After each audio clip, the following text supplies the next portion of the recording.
यशोदानंदन व्रज जन रंजन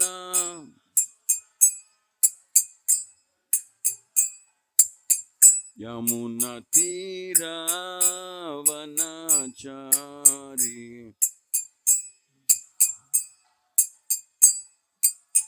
यमुना तीरावनचारी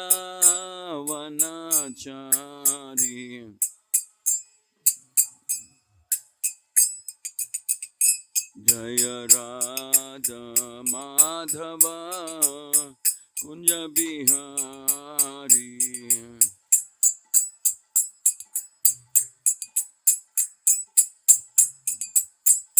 जय राधा माधव कुंज बिहारी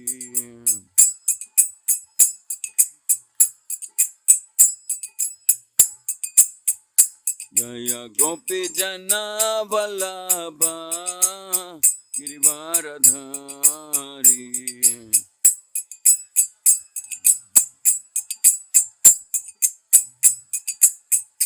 जय गोपी जन वल्लभ गिरिवारधारी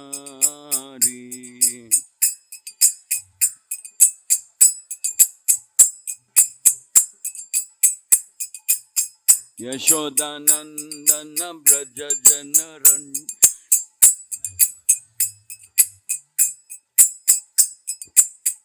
यशोदानंदन व्रज जन रंजन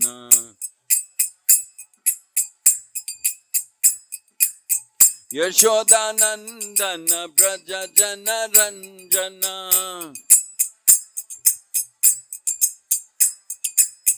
यशोदानंदन व्रज जन रंजन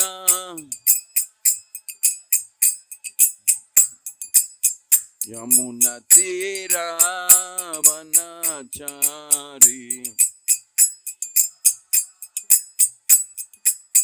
यमुना तीरावनचारी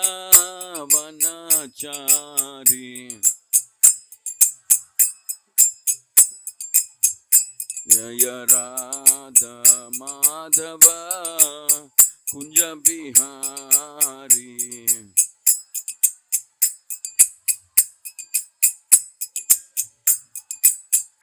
जय गोपी जन वल्लभ गिरिवारधारी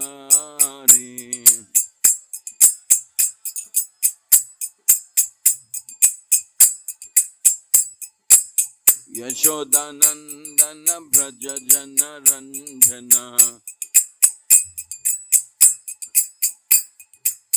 यशोदानंदन व्रज जन रंजन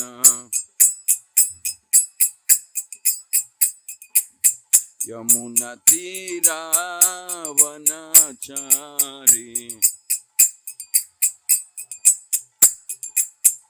जय राधा माधव कुंज बिहारी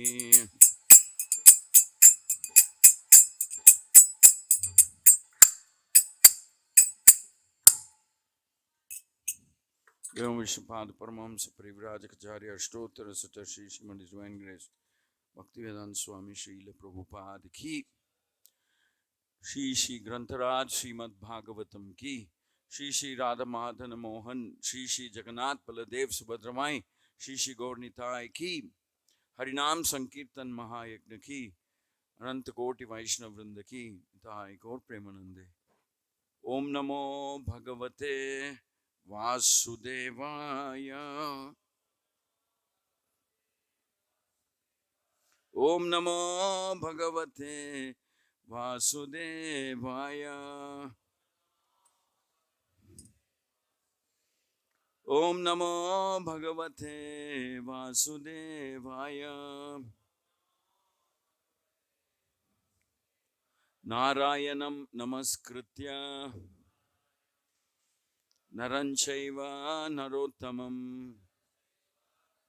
देवीं सरस्वतीं व्यासं ततो जयमुदीरयेत् नष्टप्रायेषु अभद्रेषु नित्यं भागवत सेवया Bhagavati Uttama Shloke Bhaktir Bhavati Naishtiki. Reading from Srimad Bhagavatam, Canto 5, Chapter 16, text number 26 to 29. This is a text very difficult to repeat, so I will chant. Kuranga Kurara Kushumba Vaikanka Trikuta Shishira Patanga Ruchaka Nishada Srinivasa Kapila Shanka Vaidurya Jarudhi Hamsa Rishabhanaga Kalanjara Naradadayo Vimshati Girayo Mero Karnikaya Iva Kesharabhuta Mula Deshe Parita Upakliptaha. There are other mountains beautifully arranged around the foot of Mount Meru, like the filaments around the world, along the whirl of a lotus flower. Their names are Kuranja, Kurara, Kushumba, Vaikanka, Trikuta, Shishira, Patanga, Ruchaka, Nishada, Srinivasa, Kapila, Shanka, Vaidurya, Jarudi, Hamsa, Rishabha, Naga, Kalanjara, and Narada. Text number 27. Jatara Deva Kutau Merum Purvena Sthadasa Yojana Sahasram Udagayatau Dvi Sahasram Prututingho Bhavataha Evam Aparena Pavana Pariyatrau Dakshinena Kailasa Dakshinena Kailasa Karavirau Prag Ayathav Evam Uttaratas Trishringa Makarau Ashtabir Ethai Parishto Gnir Iva Parithas Chakashti Kanchana Girihi. Translation. On the eastern side of Sumeru mountain are two mountains named Jatara and Devakuta, which extend to the north and south for 18,000 yojanas, 144,000 miles. Similarly, on the western side of Sumeru are two mountains named Pavana and Pariyatra, which also extend north and south for the same distance. On the southern side of Sumeru are two mountains named Kailasa and Karavira, which extend east and west for 18,000 yojanas, and on the northern side of Sumeru, extending for the same distance east and west, are two mountains named Trishringa and Makara. The width and height of all these mountains is 2,000 yojanas or 16,000 miles. Sumeru, a mountain of solid gold shining as brilliantly as fire, is surrounded by these 8 mountains. Text 28. Merur Murdhani Bhagavata Atma Yoner Madhyata Upakliptam Purim Ayuta Yojana Sahasrim Sama Chaturashram Shatakaubhim Vadanti. Translation. In the middle of the summit of Meru is the township of Lord Brahma.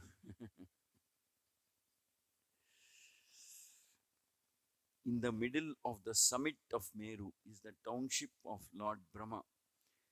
Each of its 4 sides is calculated to extend to 10 million yojanas, 80 million miles. It is made entirely of gold, and therefore learned scholars and sages call it Shatakaubhi. Text number 29. Tam anuparito lokapalanam ashtanam yatha disham yatha rupam thuriyamanena purosthav upakliptaha. Upakliptaha means situated. The word is coming often. Surrounding Brahmapuri in all directions are the residences of the 8 principal governors of the planetary systems, beginning with King Indra. These abodes are similar to Brahmapuri, but are one-fourth the size. Purport. Srila Vishwanath Chakravarti Thakura confirms that the township of Lord Brahma and the 8 subordinate governors of planetary system, beginning with Indra, are mentioned in other Puranas. Merau Nava Purani Syur Manovati Amaravati Tejovati Samyamani Tata Krishnangana Para Shraddhavati Gandhavati Tata Chanya Mahodaya Yashovati Cha Brahmendra Bhahyadinam Yata Kramam. Brahma's township is known as Manovati. Those of his assistants such as Indra and Agni are known as Amaravati, Tejovati, Samyamani, Krishnangana, Shraddhavati, Gandhavati,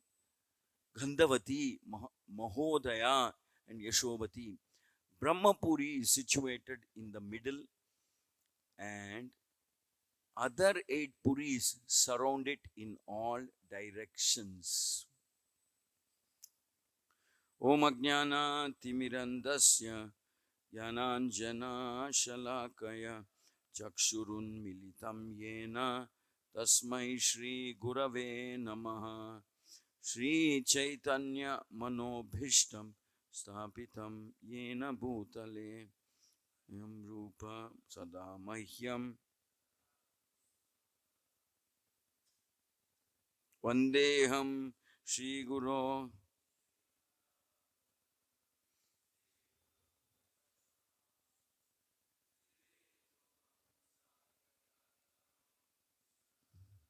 Gunathanvitam tam sajivam Sadvaitam Savadutam Parijana Saitam Shri Krishna Chaitanya Devam Shri Radha Krishna Padan Sahagana Lalita Shri Vishakan Vitamsya He Krishna Karuna Sindhu Dinabandho Jagatpate Gopesha Gopika Kanta Radha Kanta Namostute Tapta Kanchana Gaurangi Radhe Vrindavaneshwari Rishabhanu Sute Devi Pranamami Hari Priye Vancha Kalpatarubhyasya Krupa Sindhubhya Evacha Patitanam Pavanebhyo Vaishnavebhyo Namo Namaha Jaya Shri Krishna Chaitanya Prabhu Nityananda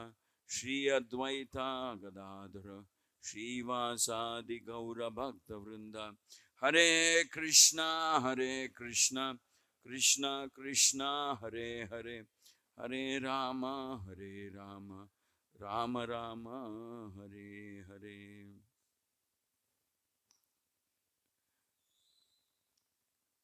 Mukam karoti vachalam pangum langayate girim yatkrupatamaham vande Shri Gurum Dinatarinam Paramananda Madhavam Shri Chaitanya Ishwaram. Please repeat. Surrounding Brahmapuri in all directions are the residences of 8 principal governors of the planetary systems, beginning with King Indra. These abodes are similar to Brahmapuri, but are 1/4 the size. Thank you. Hare Krishna. So, just as a matter of relative comparison, here it is mentioned that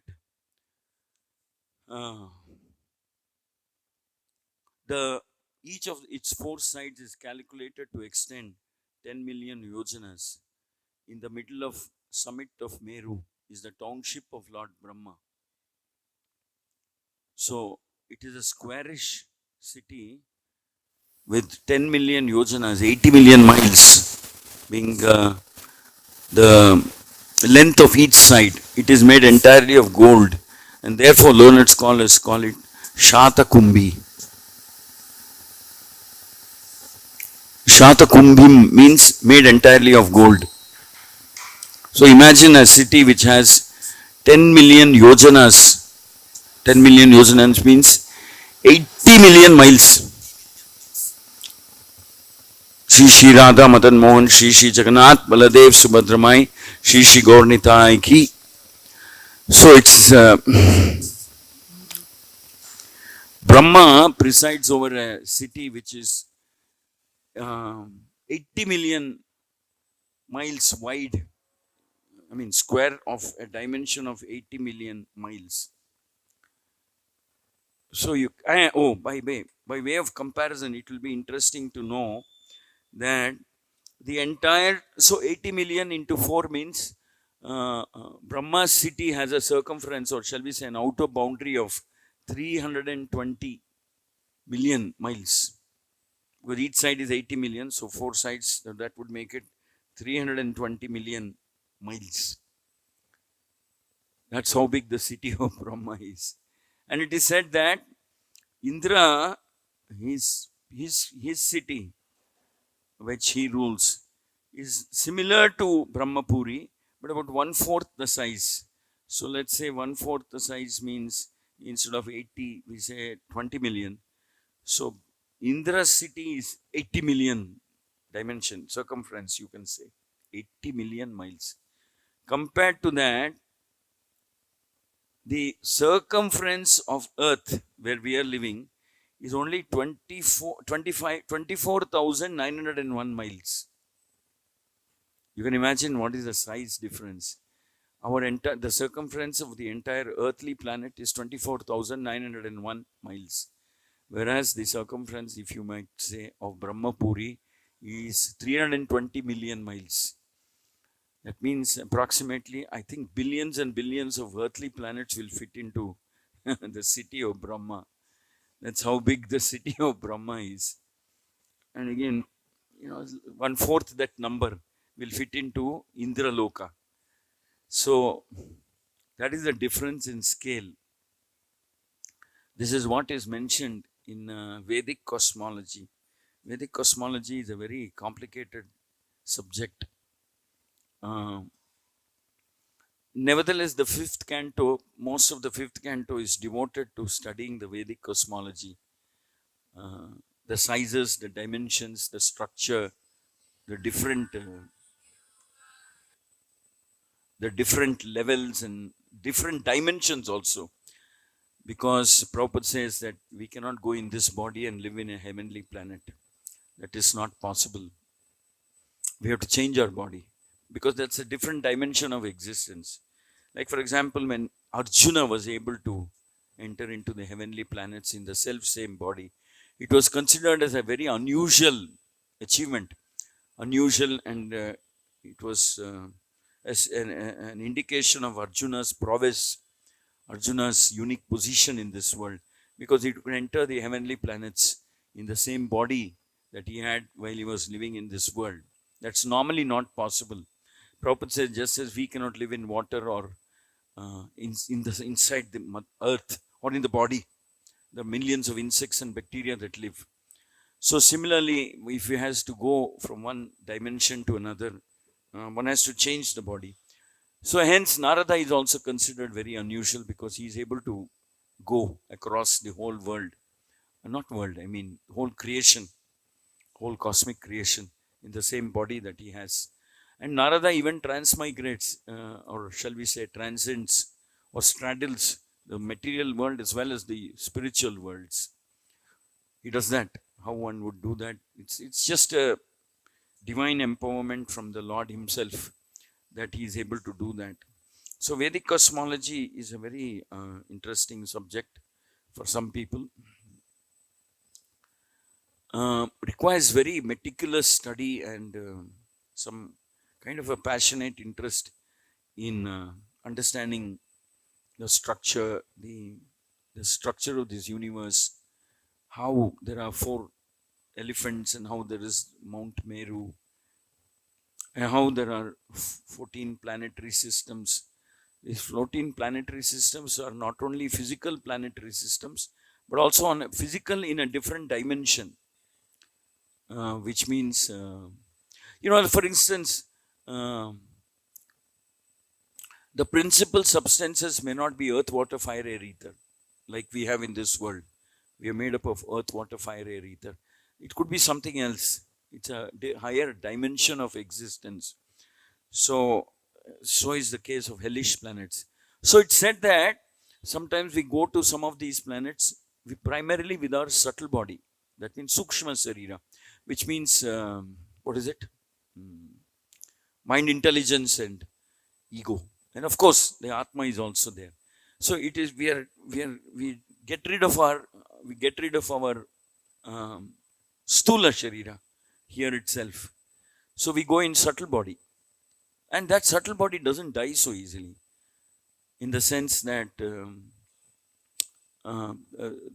pain and the suffering that is inflicted on the subtle body is proportional to the kind of karma that we have. So the subtle body doesn't die. It can be every day in the morning, it can be dropped into a cauldron of boiling hot oil, and it will suffer, but it won't die. Right? They pull it out, and the next morning they can dump it back in. Some kind of a existence where you can feel the pain and relief, and also, but you will not die so easily until your karma cycle is over. Whatever it may be, how many times you have to be immersed, you will be immersed in hot water or oil or pus or urine or stool or whatever, as per one's karma record. So one goes there in a subtle body. And then there is this whole thing called Pitruloka. Sometimes we get confused. What is this Pitruloka?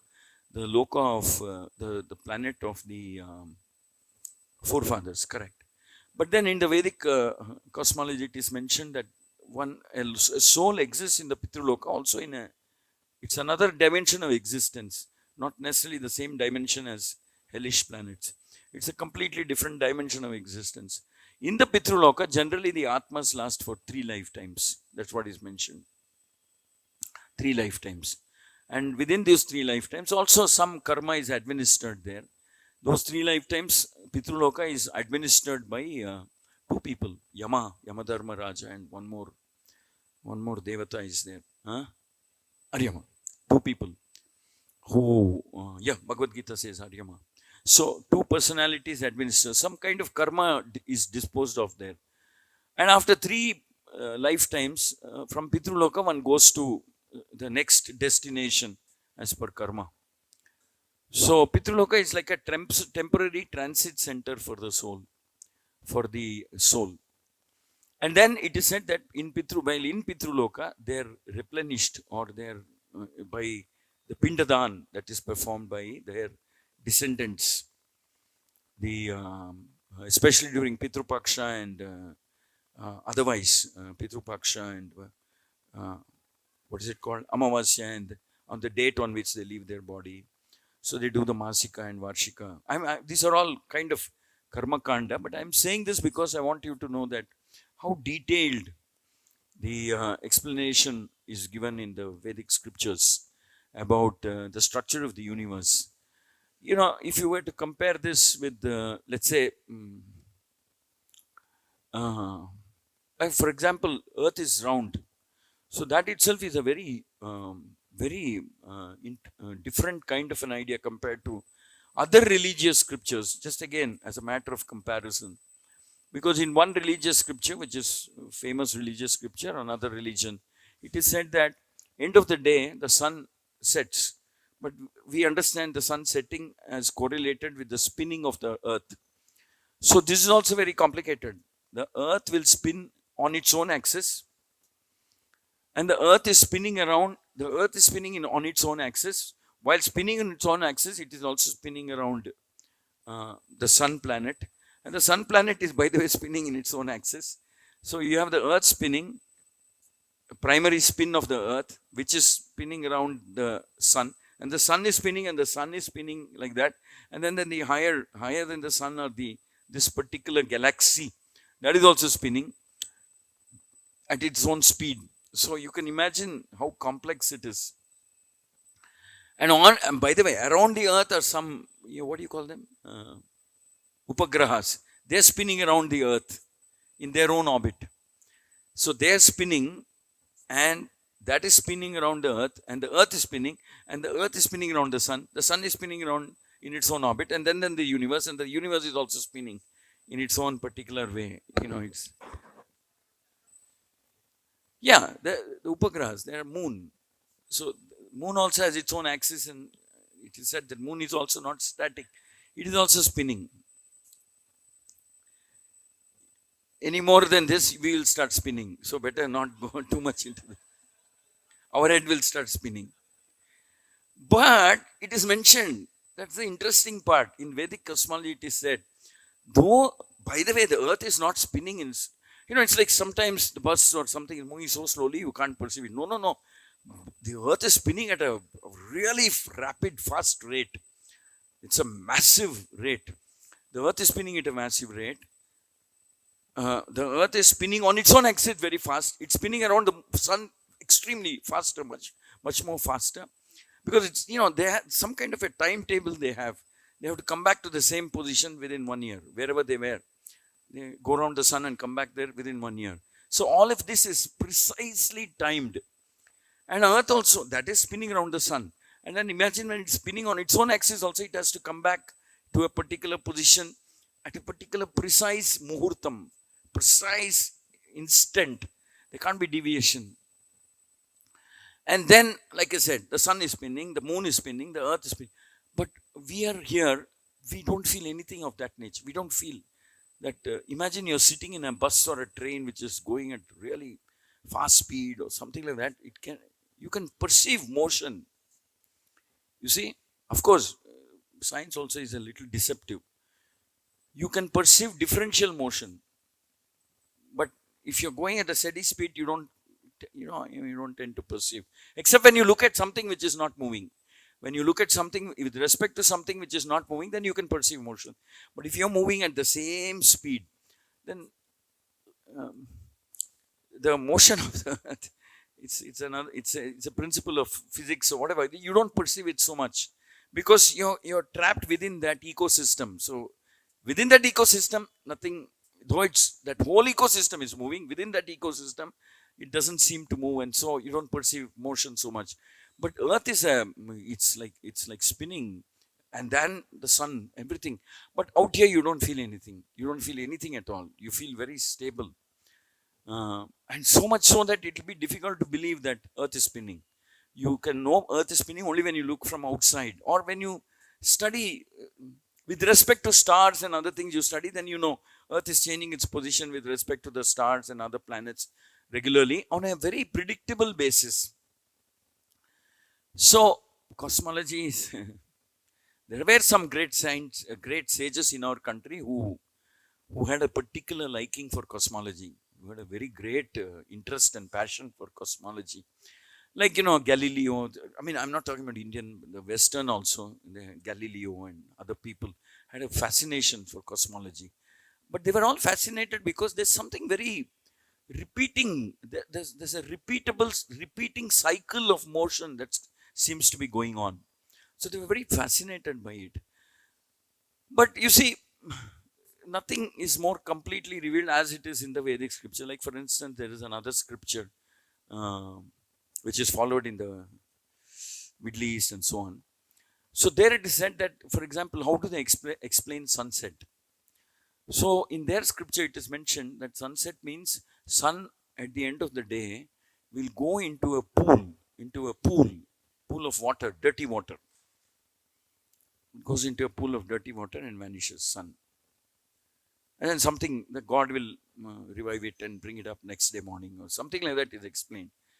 So you place that explanation in front of Vedic cosmologists. Quite a contrast. But nevertheless, in those scriptures where it is mentioned, in other religious scriptures where it is mentioned that God is the creator, of course, the Bible, Quran, whatever, acknowledge that God is the creator, but they just don't have a complete pictures. They have a very partial picture of creation, extremely partial. Because they have a problem. Their problem is that they don't accept. They accept God. They accept God is Almighty Lord, etc., etc. But they have a difficulty in accepting that this existence of the soul, and that there is this karma cycle happening. They also have some kind of a karma cycle idea, but then their karma cycle idea is restricted to one lifetime. You go day of judgment, you're punished. Interestingly, in one religious scripture, it is also mentioned that there are 14 levels of existence. So it seems like somebody has done a not so good job of copying Vedic cosmology. They've copied but not done a very good job of copying Vedic cosmology. So they speak about 14 levels of existence. I mean, we also have 14 planets, but we name them. We know what they are. We know the description. We know who goes where, etc. So there is this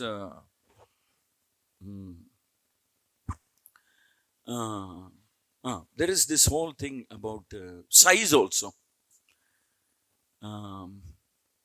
Here there is description of the size of these planets. For example, we know how big the moon is without having to go there and measure. The cosmology has a way of calculating the size of the moon, earth, etc. The size and the speed at which moon is spinning, and the speed at which the sun is spinning, and the speed at which sun is spinning, the speed at which sun is revolving. There's a sun is spinning, but it's revolving. It's going around in its own orbit. There are two levels of orbit. One level is the spinning of the sun. The other orbit is how the sun is going around in the universe itself. So then there's a whole explanation about what's it called? Constellations. How there are other stars and planets, and how they influence basically the whole concept of time itself originates from Vedic movement. Time and Vedic movement are interrelated. One muhurta is the time taken by the sun to do something. It's somebody has to do research, but you can get to it. The muhurta means this much, and the higher unit of muhurta means kshana, muhurta, nimisha. Like that, it goes on. There are different units of time, but all these things can be traced back to the cycles that are going around in this cycle of movement that are going around in this universe. All of this can be taken back, or rather, it origins from division of time. Ultimately means division of a particular cycle of activity in the cosmos. The concept of time is based on a certain activity that is happening in the cosmos. It's a unit, it's a division of some activity which is happening in the cosmos. So that's how time originates.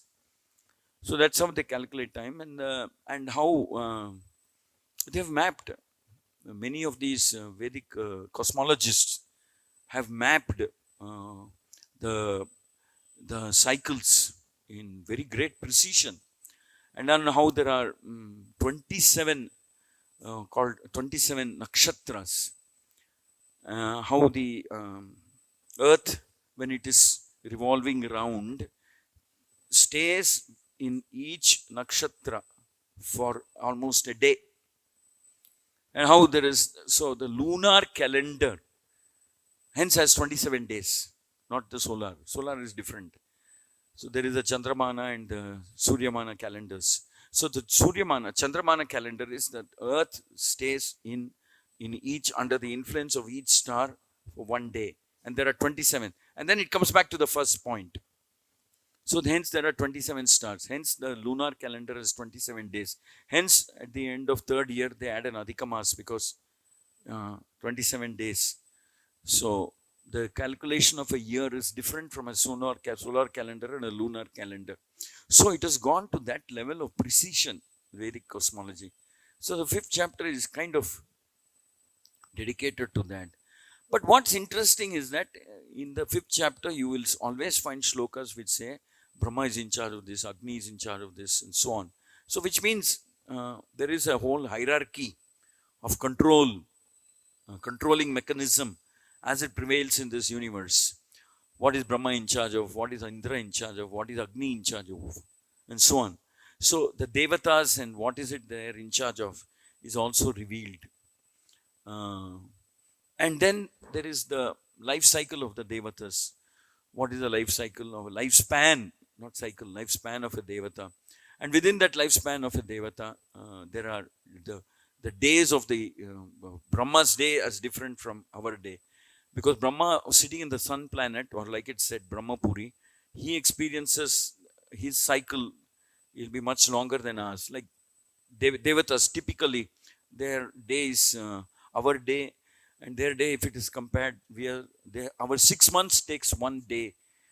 1 day or 1 night. So which is why in a year, for us a year is equal to 1 day of the Devata calendar. So the Chaturmas, the concept, it's all interwoven. The Chaturmas and our December, January is Brahma Muhurta time for the Devatas. That's the time when they wake up. So that's Brahma Muhurta time. All these things are revealed. And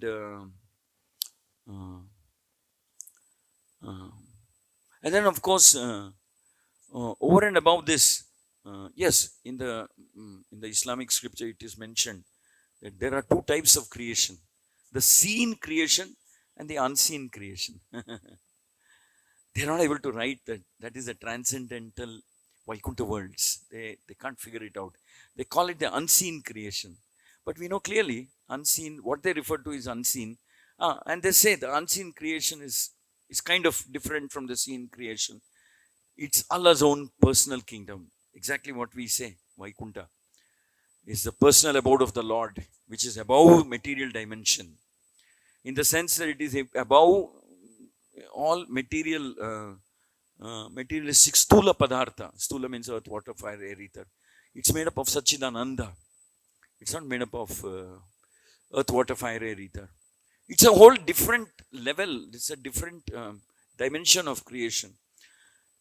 So people, ultimately we have to understand that mother of all knowledge are the Vedas. Even if you were to look at knowledge about creation, it is said that 2 Vedas in great detail explain. The Rig Veda and I think the Atharvana Veda. These 2 Vedas in a very detailed way explain the creation, the science of creation, positioning of different planets, stars, universes, etc. But then, and the whole cycle, there is Brahma, Vishnu creates, and then he withdraws, and then the next cycle of creation.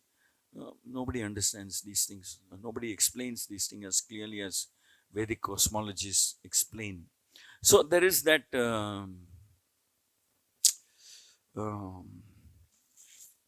everything is embedded. One cycle is embedded in another cycle. That cycle is embedded in a bigger cycle and so on. Ultimately, the biggest cycle is the breath of Mahavishnu for us. So when he exhales, the universes are created. When he inhales, all of them withdraw back into his creation. All of them withdraw back into his creation. And then that is one cycle. And then there's a larger cycle. This cycle is embedded in the larger cycle when even, there's this whole Maha Pralaya that happens. Even that there's a cycle. So all these things are so nicely explained in Vedic cosmology. And of course, so there is the 2 Vedas which speak about it. And then there are the Bhagavatam also, especially the 5th canto, speaks about Vedic cosmology. And then Bhagavad Gita, to some extent, speaks about that in the 11th chapter.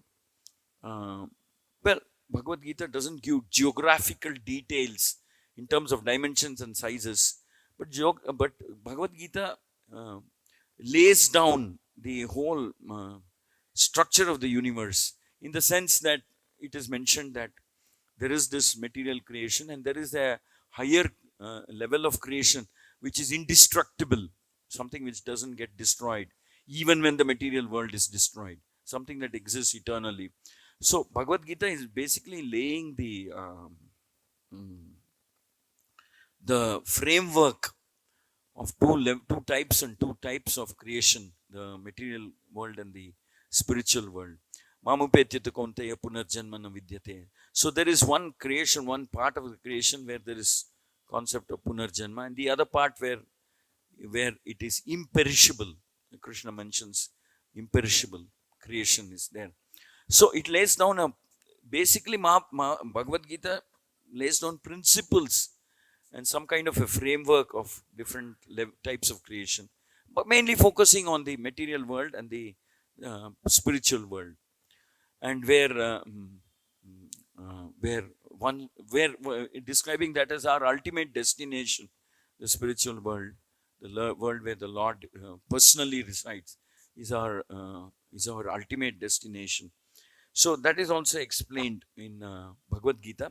Bhagavatam is also there, and then some more knowledge is there in the Upanishads. It said that Chandogya Upanishad and a few other Upanishads give very elaborately explain the cosmic structure.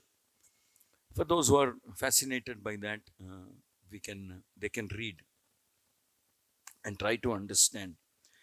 But ultimately, we have to ultimately the takeaway is that Krishna is the creator, and there is the material world, which is also known as Durga. Durga means some kind of a prison.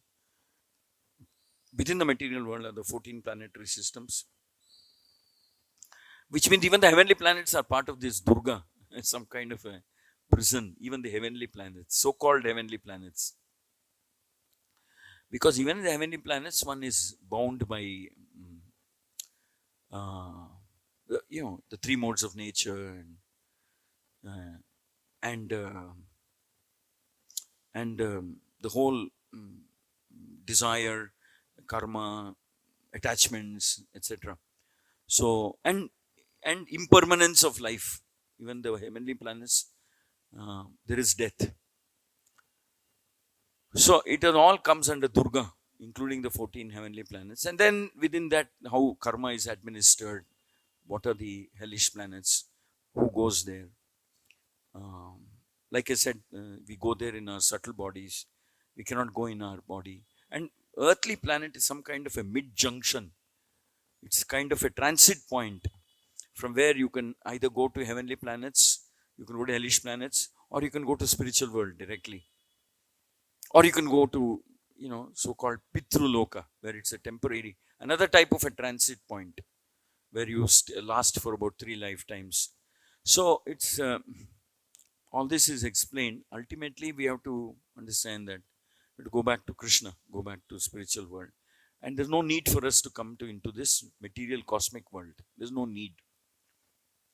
And by the way, this is considered as 1/4, and the spiritual world, in terms of size, is considered as 3/4 of the entire creation of the Lord. So that is also there, and how to leave, how to get rid of this world and go there is also mentioned. And it is mentioned that material world ultimately is an ocean of misery, dukkhalayam. For the sheer reason, for the simple reason that nothing here is permanent. Nothing here is permanent. Our youth, our body, our existence, everything has an expiry date. But in spite of that, because it is the creation of the Lord, it can be very bewildering and deluding. Though we are drowning in an ocean of misery, we tell ourselves that I have a better deal than most of the other people, so I think it's okay. We do a comparative study and then say, I'm better off than so many other people, so I guess it's okay. But it's like a prisoner in the prison house saying, I have a better prison cell than most of the others, like that, and pacifying himself, saying, it's okay, I can stay here. So, because it's a creation of the Lord, Devayesha Gunamaya Mamamaya Duratyaya. This creation is so deceptively perfect. It appears perfect, it appears complete, it appears like this is where we belong. This is where I belong, this is my real home. That's how powerfully deluding this creation is, because it's an act of God, and the Lord does everything in one sense very perfectly. So Durga, Maya, it's said. So it said that the messengers of the Lord will come into this prison house to remind you about a state of existence beyond this material world where the Lord lives eternally. So messengers of the Lord will come.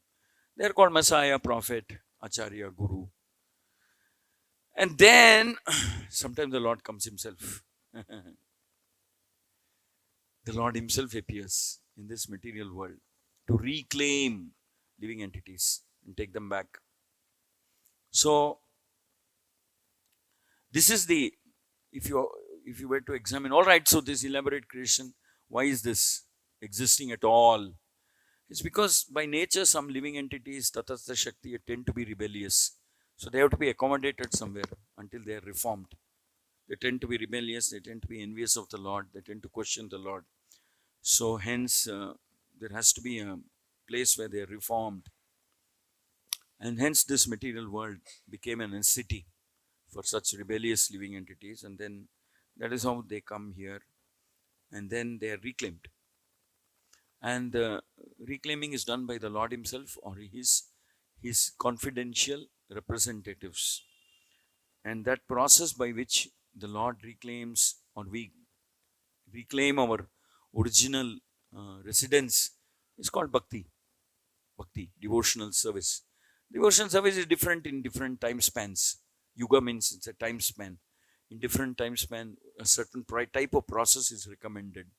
So you see the whole picture so perfectly fits in. It's not like a jigsaw puzzle. It is a jigsaw thing, but every part fits in so perfectly into the whole universal cosmic canvas. Everything is fitting in so correctly and so perfectly into this universal canvas.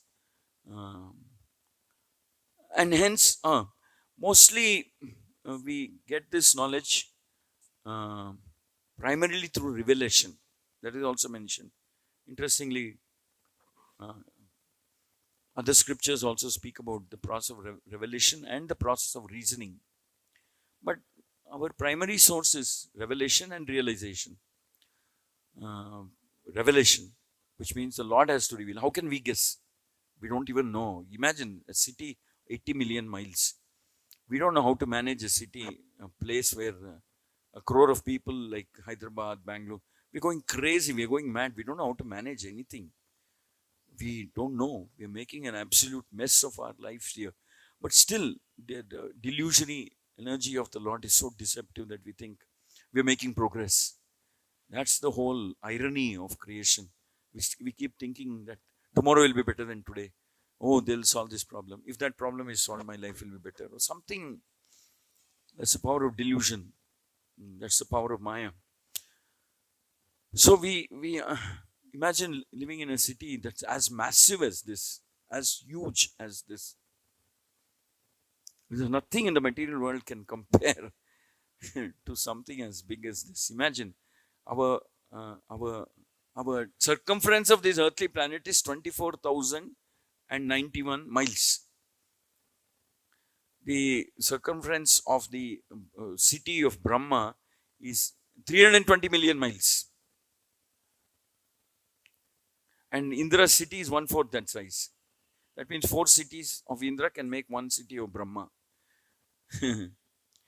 But here we're just not able to live even with, and there are probably billions of living entities there.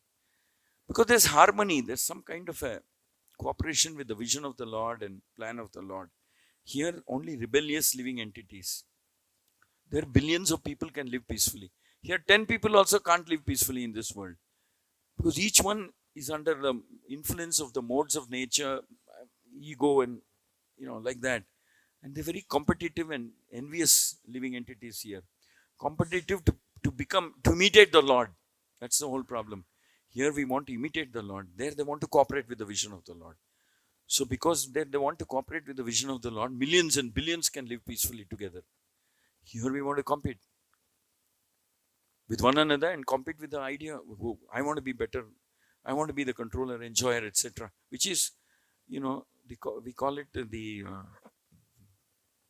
the, the delusion of wanting to be like God. So even 10 people cannot live in one place together. Even one family as they grow up can't stay together, because all of them compete, all of them want. But in the spiritual world, because billions of living entities, because they cooperate, they want to serve. Their idea is to serve and please the Lord, and hence they cooperate with the universal vision and whatever plan of the Lord, which is lacking here in the material world.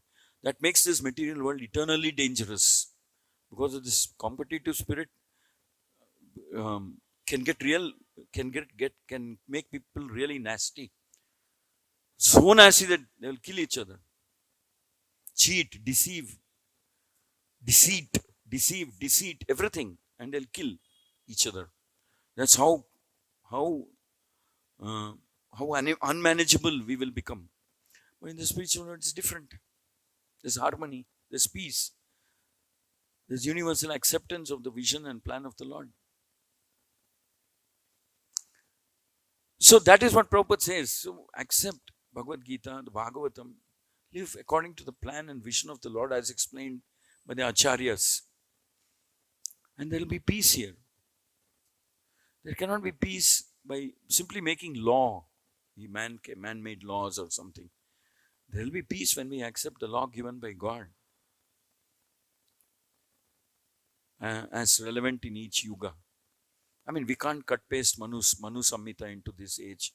Hence we need a guru, hence we need an acharya who will explain the principles of Manu Samhita, universal existence, as relevant for Kali Yuga, as applicable in Kali Yuga, as applicable in this modern time or whatever.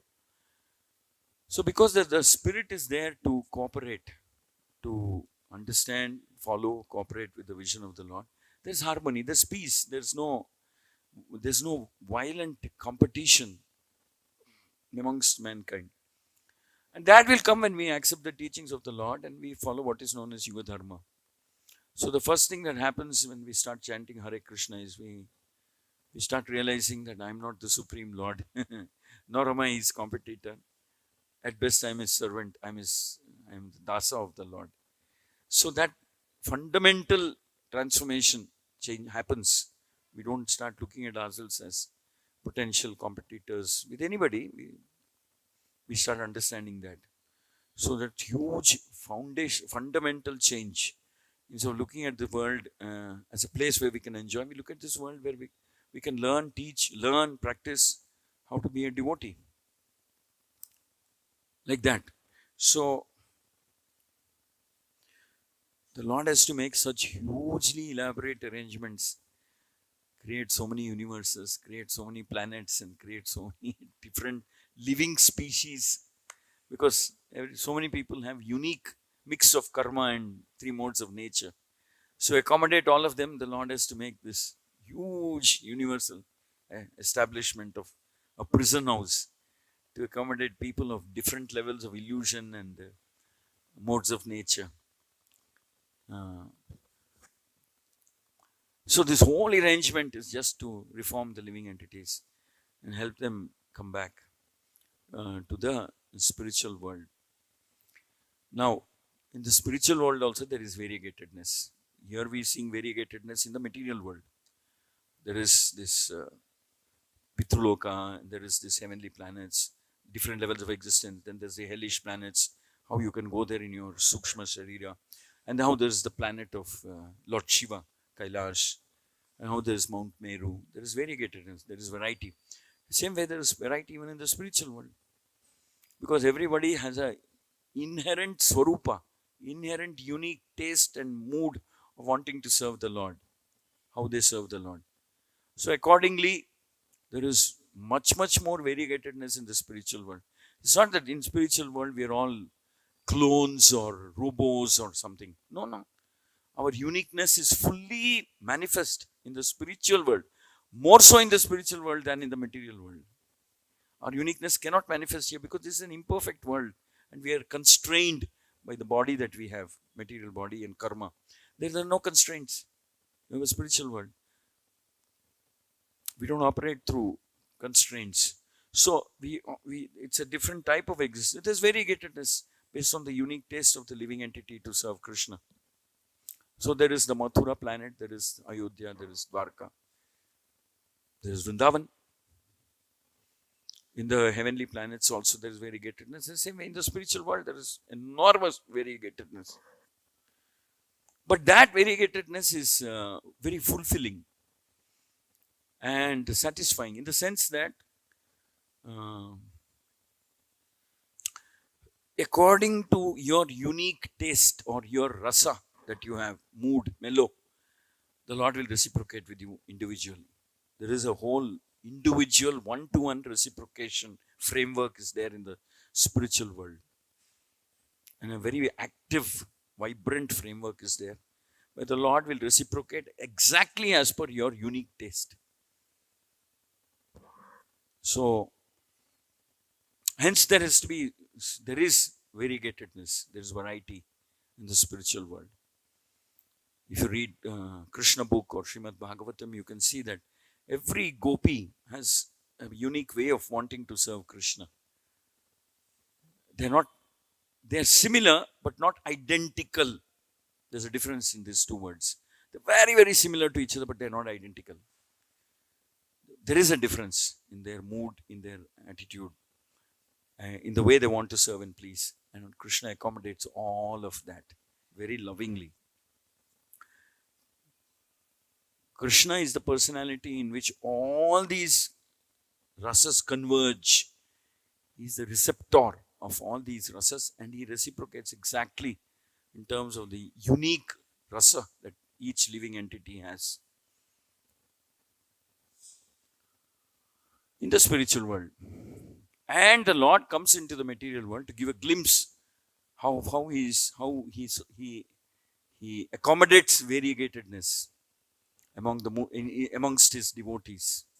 Accommodates. Lord Rama's Leela is very, very different mood altogether. Krishna is different. Narsingha is different. Like that. Very uniquely different from each other. But all of them are very sweet and very satisfying for the jiva. Somebody in Dasya Bhava is very completely satisfied by the Lord reciprocating as a perfect master and protector. Protector, master, proprietor, etc. Somebody in Sakya Rasa is also perfectly satisfied. And in Sakya Rasa also there are so many variations. Sakya Rasa with a tinge of Aishwarya, with like that, tinge of mode of, tinge of awareness of the Lord, of the object of my Sakya, whatever, being the Lord himself. So like that, it's very interesting and diverse. One sits back and reads, and we'll start seeing how the Lord is accommodating each one of the living entities in their own unique way. So, fifth canto is explaining, but we have to understand that over and beyond this is the spiritual world, spiritual creation. And how in the material world also there is Lord making such elaborate, painstakingly elaborate arrangements to accommodate karma, modes of nature, variety in this world. But ultimately we have to understand that the purpose of material world is to reform the living entity and take him back to, like Prabhupada used to say, go back to Godhead. Because that's where we come from, that's where we belong. And that's our eternal home and not this. Hare Krishna, Krishna Krishna, Hare Hare, Hare Rama, Hare Rama. Any questions, comments?